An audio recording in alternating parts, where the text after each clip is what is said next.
We are back from the break to give you some NBA mid-season futures bets. Let's talk some basketball.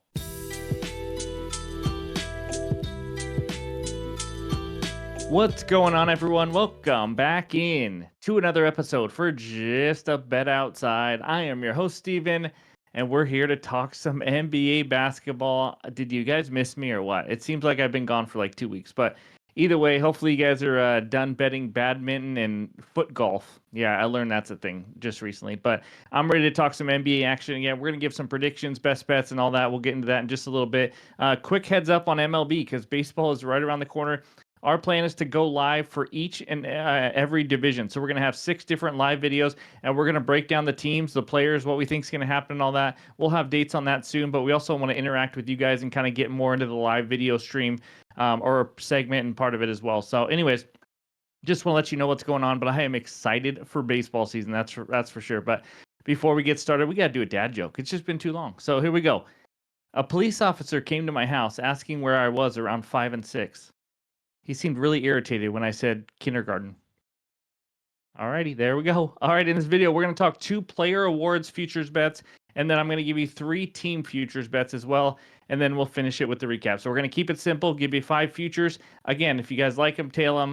We're going to take some long shots and things like that, but I just like talking ball. So hit that like button if you haven't already. Leave a comment below to help this channel continue to grow. If you're new to the channel, hit that subscribe button as we talk all things MLB, NFL, and NBA, and we have a lot of fun doing it. So let's get right into it, and that means it's time for futures bet number 1. All right, this first one is a player. Give me Nikola Jokic to win the MVP at plus 350 on DraftKings. This is going to be a half unit play for me here. Obviously, you guys put whatever unit size you guys want to, but I gave out Jokic to win the MVP in this exact same midseason video last year. It was at minus 120, but it was an easy winner. I don't understand why he's such a long shot. I don't know if it's voters fatigue, whatever it is, but again, they haven't even technically voted yet. But let's talk some of the reasons for this. Now, SGA, he's the main guy. This is a 2-man race. There is nobody else in this race. SGA is an absolute stud. That's nothing new here. I'm not going to sit here and say what I don't like about SGA. He's a stud. There's nothing else to say. But he has raised his points per game average 2.4 points per game from last season. Everything else is the same. He's one of the best pure scorers in the game. I get that. One of the most clutch players in the game as well.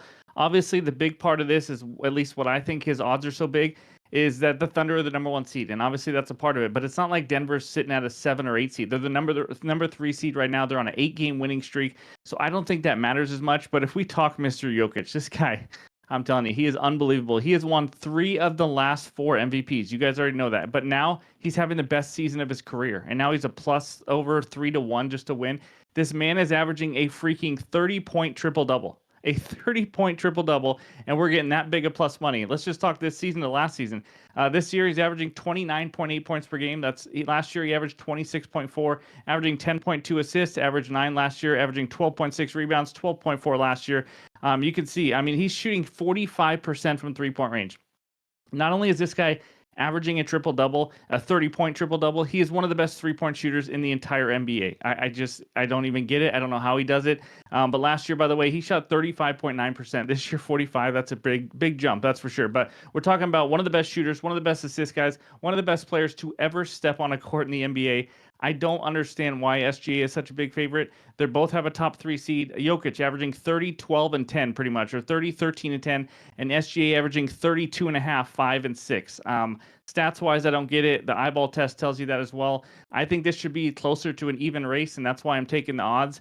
But again, it's up to the voters, and if the Thunder get the number 1 seed, which they may, maybe that's enough. But I don't think a difference between a 1 seed and a 3 seed is big enough for all the stats that we just talked about with Jokic. So I love Nikola Jokic. I was surprised to see this big number. So give me Jokic to win the MVP as my first best bet.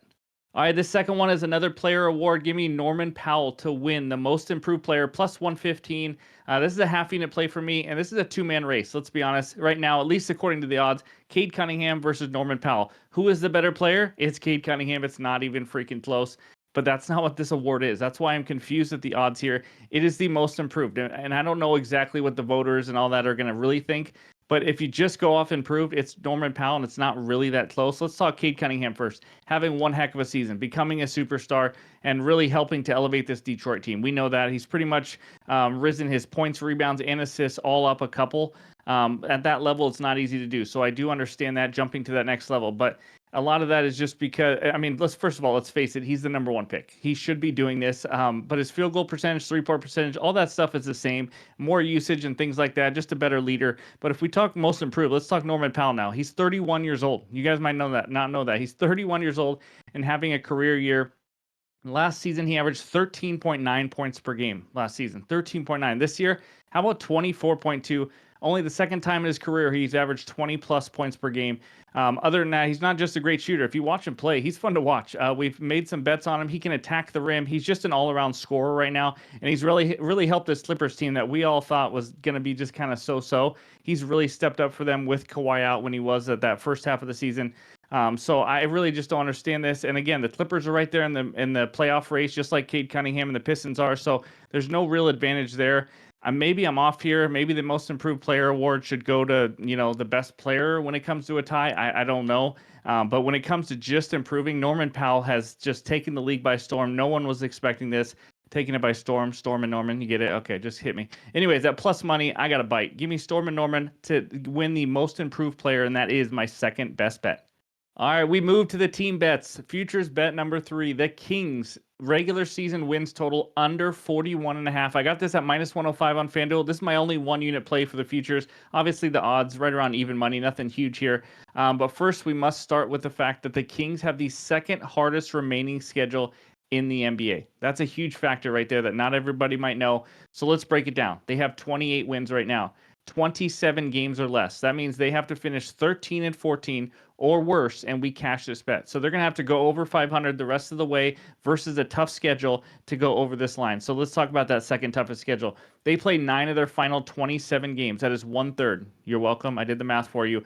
Against OKC, Cleveland, Celtics, Knicks, Grizzlies, Rockets, and the Nuggets. It is going to be brutal. They could easily go 1-8 there. That would mean they'd have to go 12-6 in the other games. Even if they go 2-7, obviously the 11 and whatever it is, it's going to be tough. And they also have to play on top of that the Warriors, much improved, Mavericks, Bucks, Spurs, Clippers twice, Suns twice.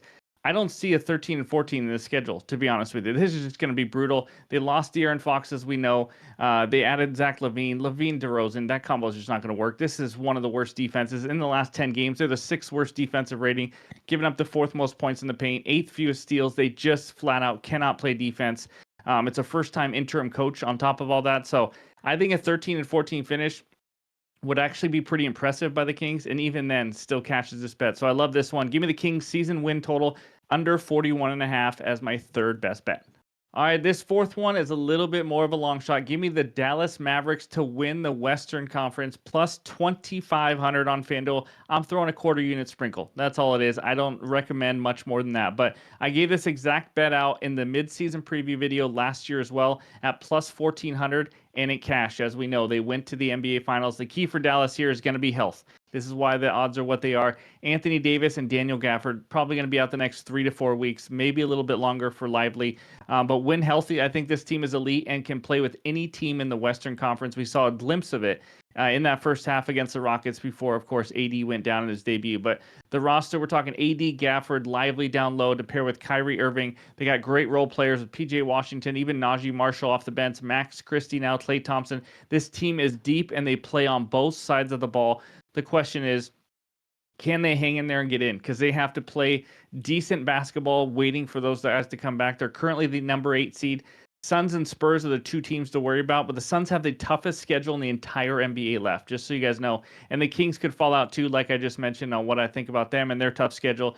They just finished with wins over the Warriors and Heat. So this is a team that can win without the top guys. As you just saw, they still play some good basketball as long as Kyrie's in there. Strength of schedule, 11th easiest schedule remaining, so nothing crazy there. The main team to beat is OKC in the West. So if we assume Mavs are healthy, this is a team that's proven they can beat them. They beat them in 6 games in the playoffs last year. I understand that was Luka. Now it's AD, different team. They're also 2-1 versus OKC this season. And if you think, well, they had Luka. Well, guess what? Both wins were without Luka, and obviously without AD. The one loss was when Luka actually played. Obviously, kind of weird, not saying anything there, but they have proven they match up well with OKC.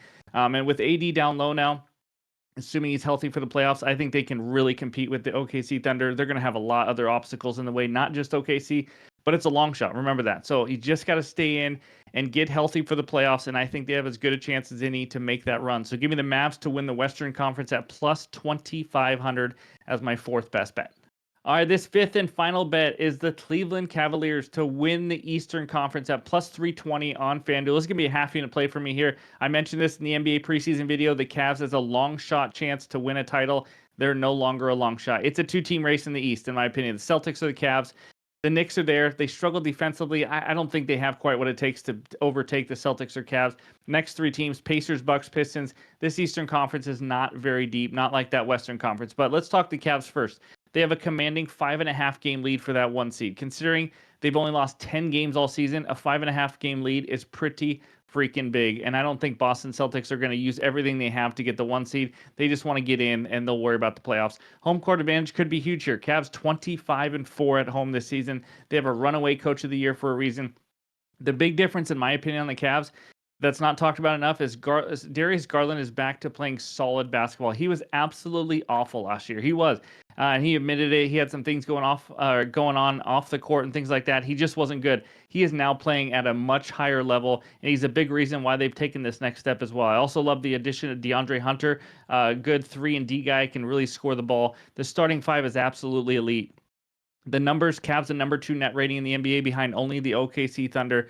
And now let's talk to Celtics. They're the defending champs. We know that, but it's not easy making the finals 2 years in a row. Can Porzingis and these guys stay healthy all the way through the playoffs yet again? The Celtics have already played the Cavs 3 times. Celtics are 2-1 against the Cavs, playing a couple really close games. These teams are not that much different. Yes, Boston does have the 3rd best net rating in the NBA, right behind Cleveland as well. But it's really not common to see the number 1 seed, the 2nd best net rating team, be plus 320 to win the conference. I just think the number's too high. I got to jump at this one. And again, when you're talking playoffs, you need clutch players. Darius Garland and Donovan Mitchell have both proven to be clutch players. They can end the game. Darius Garland is one heck of a fourth quarter player as well. And then you also got a guy like Evan Mobley. So I'm going to take a chance here. Again, I think plus 320 is a little too high. I thought this would be like plus 150, plus 200 maybe. So I'm going to take a chance. Give me Cleveland to win the Eastern Conference as my 5th and final best bet. And that's what I got for you for the futures. But before we get out of here, let's check out the recap.